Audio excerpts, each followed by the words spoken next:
Hello everyone and welcome back to Soul Stained Ink. My name is Beth and today I have a book review for you. No, that's not right. It might be a book review or it might be a book gush. I might break down crying in the middle of it. We'll just have to see what happens.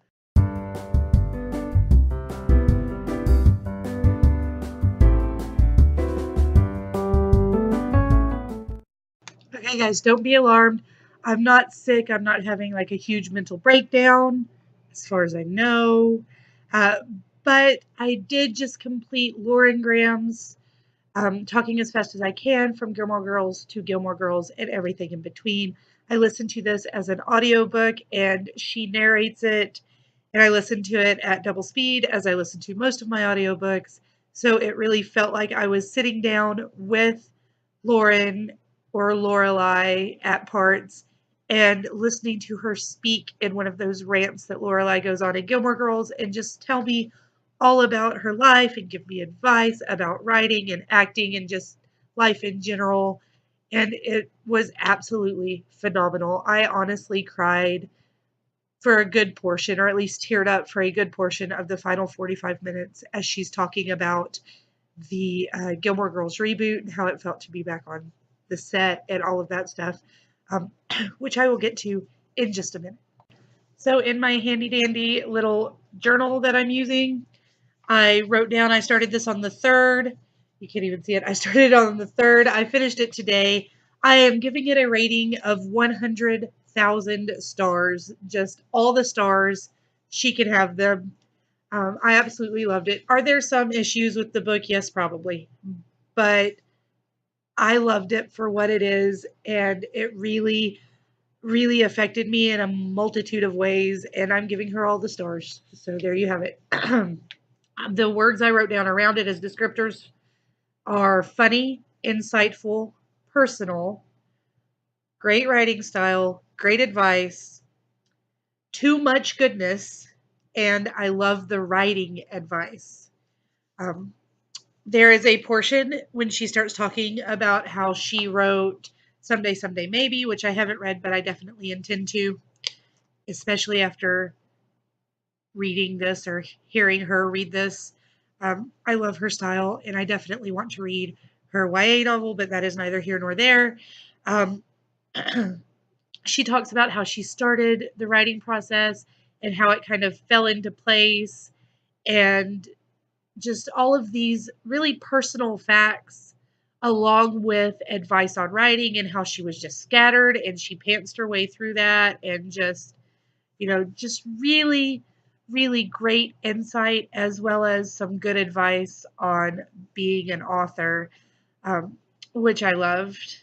And the whole book, there's everything from advice on being just a good human being to things about acting, to things about writing, to things about family and love and life. It's just beautifully done. Um, in the last 45 minutes, I broke down and got out note cards, or the last hour or so, I broke down and got out these note cards. So good timing, Cherry, for giving me this cute little musical cat, because helped me out here. I'm just going to read to you what I wrote. Hearing her talk about the way the reboot happened and all of the filming made me tear up, even before she started talking about Ed Herman. She even says the weather played its part because Gilmore Girls is that special. I love the fact that she got to work with so many people from the original show, including her stylist that she worked with for the 7 years of Gilmore Girls. And there is a story when she talks about her stylist, the story of what she wore on the first day on set and the first scene they filmed is just absolutely amazing and super cool and just awesome.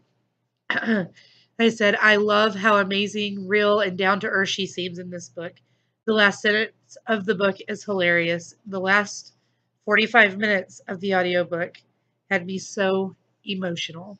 And it definitely did. And she talks about how she was super emotional during the reboot, and it was like being back with her family.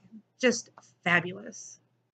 Now, somewhere before the talk about the reboot, she talks about being an author in several occasions, but she talks about how she was really on a bunch of deadlines and having an issue, and a good friend of hers gave her his kitchen timer method that he kind of has written down, broken down into 10 steps for the authors that he mentors. And she gives us the entire setup. So I'm not going to go into it right now. I think I'm going to do a separate authors video that I'm going to put up around the same time as this, probably. It's called The Kitchen Timer Method by Dawn Roos, by the way. Yeah, I'm going to go through the 10 steps probably pretty quickly, but I want to give it justice. She goes through it all in the book, so definitely check out the book. Check out Lauren Graham. I haven't watched the reboot of Gilmore Girls yet, but I am waiting on a good friend of mine to finish her first watch of Gilmore Girls so that we can watch the reboot together and she can be all excited about it. But that is all I have to talk about for this book. I just wanted to gush a little bit, and now I am finished. If you have read it, please let me know what you think about it. Do not hesitate to like, comment, and subscribe. I will see you guys again very soon. And until next time, read something good and write something better.